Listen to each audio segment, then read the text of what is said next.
So, good morning everyone! So, it's me, Miles Perenya. So, share ko sa inyo itong product na binigay sa akin ng aking friend. Ito ay new product niya. It is lip tint. Ayan, 3 piraso siya.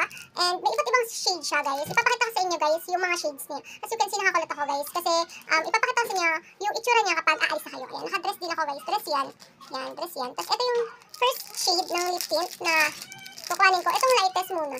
Kasi, nakikita naman, ayan, ito yung pinaka-light na color. Papunta dito is kabar na siya. So, first muna, ito muna, anong shade ito? Mira. Kasi Mira yung pangalan ng baby niya, guys. So, ayan. Yan. So, naka-shrink wrap pa siya. I-unbox natin yung lip tint. Ayan, sealed na sealed siya, guys. Hindi talaga siya matatapon kapag umorder kay Kimiste. Yan. Makakarating sa inyo na ligtas. At hindi nag-leak. Ayan siya, guys. Ito yung first shade. Ayan. As you can see, ito. Ang ganda ng shade nito, guys.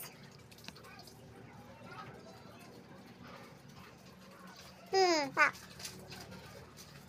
Diba, ang ganda, guys. Ito yung first shade niya. In the shade of Mira. Parang siyang may pagka-orange. Orange red. Ang ganda ng shade niya, guys. So, recommended ko to sa mga, nasa gitnang color lang. Kasi hindi naman ako maputi.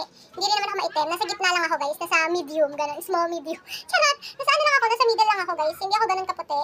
Hindi rin naman ako ganun kaitim. So, ayan. Yung first shade niyan, guys. Ano to? Parang red-orange yung atake niya, guys. Ang ganda. Ayan siya. Ayan. Ganda. So, try naman natin yung second shade, guys. Yung second shade niya ay Laika. Ayan. Alam niyo ba, guys, yung matte tint niya, nakapangalan sa aming magkakaibigan. Yung matte tint niya, guys, if you want to order, just PM me or lalagay ko yung Facebook page niya dyan sa ibaba sa comment section din. Pwede na kayo mag-message sa kanya to avail her products. Ayan. Ayan siya, guys. Ang ganda ng packaging niya, guys, no? Sobrang minimalist na may pagka-aesthetic. Ganun. Ayan siya, guys. Shade Laika. Let's compare Laika and Mira. Oh, parang pink siya. I thought, parang maroon. Kasi yung color niya, parang maroon. Ganun. Ayan. Sobrang sildo niya, guys, nandito niya. Kaya hindi siya agad-agad matatapon. Ayan. Hindi ko alam kung makikita niyo, guys, eh. Ano siya? Ito, red-orange. Tapos then, ito, pink. Ito, color pink to.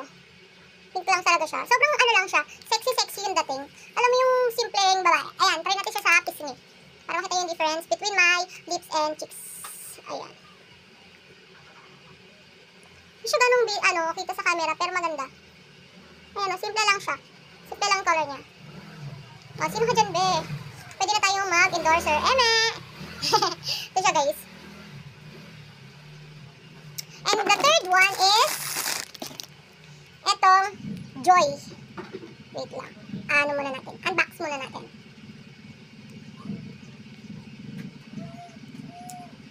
Yan, guys. Ang gaganda ng mga shades niya, guys. Sobrang lang. Hindi siya sobrang the dark. Nasa saktong lang. Pwede siya sa maputi, pwede siya sa maitim, tapos pwede rin siya sa morena.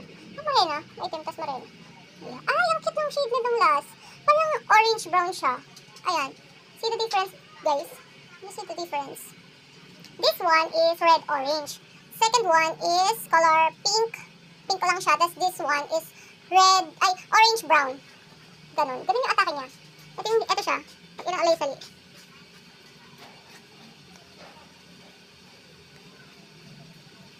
Ganda, guys. Sobrang gaganda ng tint. So, kung gusto niyo mag-avail, guys, just PM me sa FB account ko, Miles Perenya. And kung gusto niyo naman kay Mystery Pascual lang ang isa-search niyo, then PM niyo siya, then nakita niyo yung video sa akin, tapos mag-a-avail kayo. Yun lang, guys. Thank you!